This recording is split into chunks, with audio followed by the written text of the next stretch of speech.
कैसे कैसे लोग रहते हैं यार यहाँ पर, साला तुमको पागल। মোট ৬,০০০ টাকা। এ মাসে কালেকশন ভালো হয়নি, মনটা খারাপ হয়ে গেল। আর এইভাবে টাকা দেবো না লোককে। ও চাচা চাচা কিসের টাকা গুনছে গেলে জি টাকা? মাসের মাস সুদের টাকা তুলি, লক্ষ লক্ষ টাকা মানুষকে দেওয়া আছে, ১০,০০০, ২০,০০০, ৩০,০০০ করে ডেইলি টাকা উঠে। আর এই মাসে কিনা মাত্র ৬,০০০ টাকা উঠলো, মন কিন্তু খুব খারাপ। হ্যাঁ, আর এভাবে সুদের টাকা দিব না মানুষকে। মানে हाँ जी चाचा, आज रहते हमें जाल से सुनो खूब मन दिए तो कहे এই যে দারু খাওয়া হারাম, সুদ খাওয়া হারাম।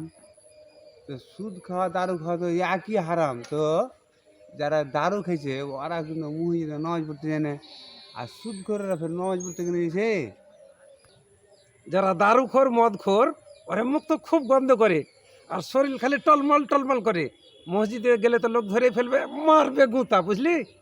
আর যারা সুদ খায় ওরা তো আর টলমল করবে না, লোককে খাইতে পারবে, বেশি বেশি করে দান করবে।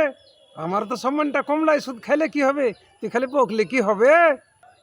চাচা কথাটা তো তুমি মানে কাটিয়ে দিলে। এই যে মদখোর দারুখোর আর কি এই দুনিয়াতে কিনা গুতা মারছে আর টলমল টলমল করছে, যা হয়েছে হয়েছে, ওই দুনিয়াতে তো হবেই। এই যে তুমি সুদ খেয়েছো, এমন করে তোমার হলে এখানে বল্লম করে থেছে আর আগুন গরমে থেছে, তো তোমার এখানে ৫ হাতে বড় হয়ে